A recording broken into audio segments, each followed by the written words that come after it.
ladies and gentlemen, welcome to the final edition of the Jordan vs. Flair series here on the Cards to Diecast 4 channel. I want to thank you all for watching. This likely will be the last NBA video that I do, so for those of you who've been liking my videos, I appreciate it. Please like and subscribe nonetheless. We're trying to get to 100 subscribers, so if you like this video, at least subscribe for that deal. And with that said, let's go ahead and showcase the last group of cards that I have for PSA submission returns. And let's get to it. Okay, our very first card in the showcasing will be the only non-sticker card outside of the Jordans that I have showcased here in a little bit. Horace Grant, 1988 Flair rookie card. I sent this in because this card looked like, in my eyes at least, that it could possibly get a Gem Mint 10. Unfortunately, it did not, and it received a Mint 9 grade. And since Horace Grant wasn't the hottest player, you know, these are one of these cards that it's Gen 10 or bust with this. So this is probably now like a $5 card, even in the encasement. So it's not even worth the value that I spent to actually get it graded. But that's kind of the shot that you take when it comes to getting your cards graded. And so from here on out, I decided to pick the absolute best stickers from the 1988 Flair unboxing that I could, because they have the best value potential. So let's go ahead and start here with Magic Johnson, and this is a version of an Mint 8, near mint to Mint 8. And so let's go ahead and flip the card around, and as you see there, as we zoom in a little bit more, take a look at the condition, and it looks like a pretty solid card. It's just probably the rounded edges that you see there, kind of chipping at the edges and whatnot, or the corners, but solid grade there, Mint 8. Let's take a look at another Magic Johnson, as we see here, as we will flip the card around once again. And when we flip it around, the grade was an 8.5. So here we have an 8.5 from Magic Johnson, and trying to examine what the difference between the two. I think if you noticed here, it looks like there's a little bit left to right centering. It was an issue with the card here on your left, so that's probably what the reason that separated the 0.5 between these two cards. So those are my two Magic Johnson cards. Let's go ahead and go to an 8.5 here for Kevin McHale. As we flip him around, so you can take a good look at what an 8.5 would take you when it comes to Kevin McHale, 8.5. And then we have another Kevin McHale, and this one was a 9. So Mint 9. So we're getting to that range where it's just that those little flaws, that centering issue, whatever it may be, those are the things that cause these cards not to get the Gem Mint 10 that I would love to get, because these cards are wicked hard to get when it comes to a Gem Mint 10. Real quick, side-by-side comparison. If you really want to know, you can pause the video right here, so you can take a look at what the separation would be. So let's go ahead and take care of Kevin McHale right there. Here's the one Clyde Drexler card, and it got a Mint 9 for Clyde the Drive Drexler. Solid card indeed for Clyde Drexler. Here we go now with Isaiah Thomas. Isaiah Thomas, one of the mortal enemies of Michael Jordan. Rumor has it that the 1992 Dream Team was supposed to have him instead of Christian Laettner. However, Michael Jordan said he wouldn't play unless, or if Isaiah Thomas was to have played. So, not sure what that is. Grown men with beef. I would beat the hell out of Michael Jordan if that was the case. It's one thing to hate me because I'm good, but it's another thing to screw me out of opportunities. But that's a Mint 9 for Isaiah Thomas. And then we had two more, which were both Mint 9s. So we had three Mint 9s for the three Isaiah Thomas stickers I was able to pull. All of them came back Mint 9, so you can't complain about that. Here is Patrick Ewing. Here is a Patrick Ewing. And it got a Mint 9, as you can see there. Flip it around so you can take a note of the condition of the card. And not only that, I turned in two, and guess what? They both came back Mint 9s. So very good card. Just missing those gem mint 10s, man. Just missing it. Really did hurt here this go around because you were just so close. Here we go with the mailman. Karl Malone, 8.5. So you can take a look at what the 8.5 requirements are. A little bit of reflection. I apologize for that, but you gotta have some good light in order to be able to see. 8.5. We did turn in another one as well. This one got a 9. So once again, we're just missing those gem mint 10s. Missing those gem mint 10s.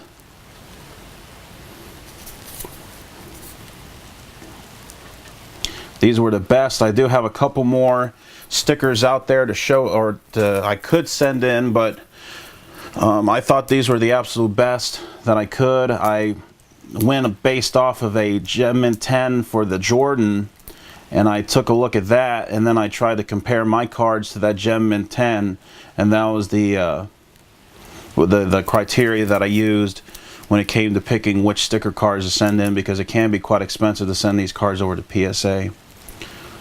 So go ahead and take a look right there. See what the difference is. 8.5 here, mint 9 here. And that'll do that for Karl Malone. And now here we go with 5. Yeah, 5. Wait a minute, 5, yeah. 5 Dominic Wilkin cards. So let's go ahead and start off. Even though it didn't get the lowest grade in terms of number, this is my very first qualifier. And I know exactly why. And I'm going to try to splice in a little bit of footage. All you need is a t-shirt or a, what is it, a fiber cloth. Maybe you can even warm it up just a little bit. Just keep just a little bit warm, because these sticker cards here, as you can see here, it got a 9 and it got an ST. And for those of you who don't know what those qualifiers mean, this card qualified for everything that would be considered a 9. However, there was a stain here on the card, and I'll show you exactly where it's at here in a second, at least to what I believe is the stain. But that's what it means, ST. There's also other qualifiers that say MC for miscut, because the card's cut was bad. Off center, OC.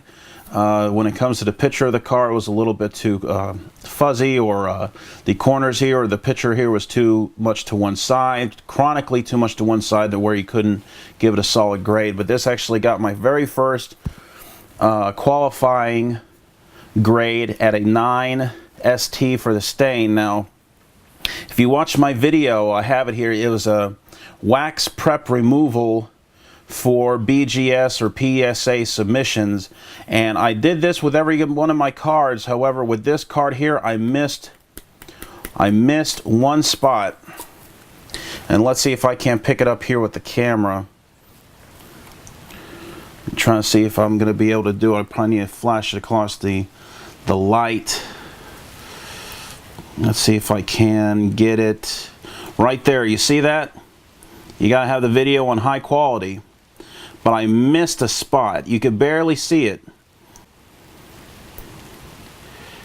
Right there, when I was wiping the card off, because these sticker cards here are on the very back of the pack, and when the pack was sealed, it was sealed back in the day with just some hot wax on the back of or on the wrapping of the cards, and so when that hot roller went through, it left wax residue on the back of the card, which is why I had to get a t-shirt. You could use a t-shirt, or you could use a fiber cloth, and you got to wipe off all that. I had to do that with every single one of these cards that I sent in. You have to wipe all that wax off in order to make the back clean as possible.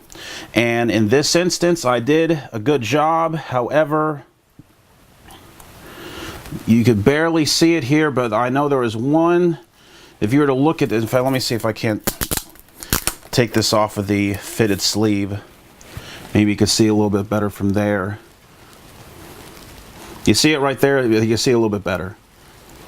I left that one stain, and maybe I left a little bit right there where it says game. I think there might be a little more wax there, but I definitely, with that one area here, You can see where that one bit of wax was still left. So this might actually be something I probably could send back to PSA, crack the case out, and wipe it off, but I'm just going to leave it as is. They're all going to be sold anyway because I don't want to keep any of these cards here. But that's what you need to do whenever you get any of these older... Now I got to get a new wrapper. Whenever you get any of these older cards that have the wrapping with the wax seal and that hot roller went through, it leaves wax residue on the back of the card. You got to wipe that off. So it's very important to do that, and I did a good job, but with all these cards except for that one, left a little bit of staining, and that's why I got that 90C. So I got my first qualifying grade. Quickly here, 8.5 for Dominic Wilkins. This is a solid grade number. So we flip it around, put it up a little bit more so you can see the edges a little bit. Still a solid grade, 8.5 for the 1988 sticker for Dominic Wilkins. And then from here out, ladies and gentlemen, we got ourselves 3 9s. And had I got a Gem Mint 10 for this, it would have been a pretty good score. In fact, for that Clyde Drexler, I think there's only one Gem Mint 10 for the sticker here. And I think for the Dominic Wilkins, I think there might be either 6 or 13. I forgot which exactly it is as of this video, of course. So let's go ahead and take a look at what qualified as a Mint 9. So you can see there, example of a Mint 9. Damn it, man, we was just so close. Couldn't get one Gem Mint 10 from any of these cards here. So let's go ahead and find that 8.5 real quick. Let's go ahead and put a side-by-side comparison. And then maybe you guys know a little bit more about grading than I do. Here is the 8.5, as you can see here. Here is the 9. And just take a look at the cards. Pause the video if I'm moving around too much. Let's flip these cards around. Here's the 8.5. This is the 9 mint over here, so 8.5, 9.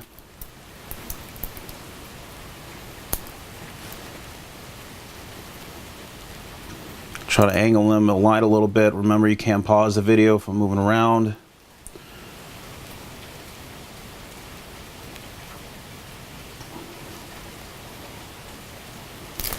So that will do it for the stickers. So let's go ahead and finish out this final Jordan versus Flair video with the Jordan hits that I have. Once again, this likely will be the last NBA video that I have. It's certainly going to be the last Jordan versus Flair unless I happen to become a millionaire and I decide to buy a box of 86 Flair to break open. But beyond that though, let's go ahead and close out with the Jordans. And even though they're not the best Jordan hits, every single one of my Jordans that I sent in, Gem Mint 10. 1992 Ultra, this is the debut year I think for Ultra, and this is one of his, this is the base card. This is number, what is this, 27. And so I sent in I think 2 of these, and they both came back Gem Mint 10. And for a lot of you out there, this is probably very nostalgic because I'm sure a lot of us remember going to the store and pulling out a lot of these consumer grade cards, as I would have it. Nothing too flashy, you know, no Jumpman logo or NBA logo, no having to pay $17,000 for a case of these cards. Simple, go to your card shop, $2, $3 per pack, and just hope and pray that you got it. And so here's the other Gem Mint 10. In fact, I got 3 of these. So 3 of the 1992 Ultra cards, number 27, all came back Gem Mint 10s. Also from the 1992 Ultra line, I think this was from Series 2, however. These were Series 1 cards. These were from Series 2, I believe, because these are from the Jam session. And so there are like 20 players, so this was a little bit of an insert. Once again, Gem Mint 10. And let's turn this down a little bit so we could kind of see a little bit more about what it would take to get a gem mint 10 if you're particularly concerned. Number 16 for Michael Jordan in terms of the NBA Jam Sessions. 216 for the actual card number. And really, to be honest, I have nothing else to grade this against. So this was a pack fresh hit, of course, so this card had been sitting in the box up until the time I shot the Jordan versus Flair episode for the 1992 year. And so I have two of these. So here is the next Gem Mint 10 card for that as well. You can see a Gem Mint 10 grade there. And then finally, for the last two cards, I loved this line when I was a kid. The cards are absolutely worthless, but and I am actually surprised as well this got Gem Mint 10. 1993 Upper Deck, Gem Mint 10, and this card was tossed around. This card, in fact, to be honest, it's very fat on this corner and not a little bit skinnier on this side. However, it's still got a Gem Mint 10, but I will go ahead and take it. I think this is probably more 9, but as we flip it around, I loved this line of cards. It was so cool. This was the best line of cards I remember, and this epitomizes my NBA fandom from back in the day. There were several other cards. In fact, I had the whole set. In fact, I'm almost thinking about buying a wax box if I can of this thing and just breaking it open, because I actually had this. I actually bought this from a complete set that was hand collated, meaning that I didn't pull any packs. This was a complete set that somebody had put together by hand over time. But nonetheless, though, this absolutely, completely, 1000% just encapsulates my childhood when I was an NBA fan, before I switched over to NASCAR. And then finally, probably the best hit for me, and perhaps the most valuable card, besides the rookie card for Jordan and the Jordan sticker, 1990 Hoops All-Star, which I'm very fortunate to get. In fact, I'm going to try to splice in some video. If you remember watching my Just for Fun video, the 1990 Hoops unboxing, I showed you at one point where I held the cards in my hand at a sideways deal, and you saw like that barcode effect because the cards were so miscut. But unfortunately for me, though, I was able to find a Jordan All-Star card, which the All-Star cards were always the best cards to pull from this, and I was very fortunate to be able to pull one that did not get any of that minimum size requirement crap that would have kicked the card back to PSA and they would have kept my money. Instead, I got one that was actually a Gem Mint 10. So let's go ahead and zoom in here, so you can take a look at the condition of the card itself. So you can kind of take a look what the requirements may be should you have one of these cards here. Very almost dead even on the corners here. So let's go ahead and flip the card around in the back. Card number 5 when it comes to the All-Star line. Just 4 sharp corners, and you got to pray that it actually meets the minimum size requirements. So a good card to end the Jordan versus Flair series. I want to thank you all for watching. It's been an absolute pleasure bringing you this line. If you're an NBA fan, in terms of any new content, likely won't have it because I'm going to be switching over to pretty much a NASCAR only deal. But you never know. Regardless, please subscribe if you like the Jordan versus Flair series. Cards to Diecast 4 on Facebook, facebook.com/Cards to Diecast 4. If you are an NBA and NASCAR fan or like the retro NASCAR stuff, sometimes I do that stuff as well. New box breaks as well for the NASCAR and everything else. PSA submissions for NASCAR, things like that and whatnot. But regardless, if this is the last time I see you, please subscribe nonetheless, even if you don't care about any NASCAR stuff, because I am trying to get over 100 subscribers, and I'm damn near close to it as of this video. So this has been the Cards to Diecast 4 channel. I want to thank you all for watching, and I will see you all later.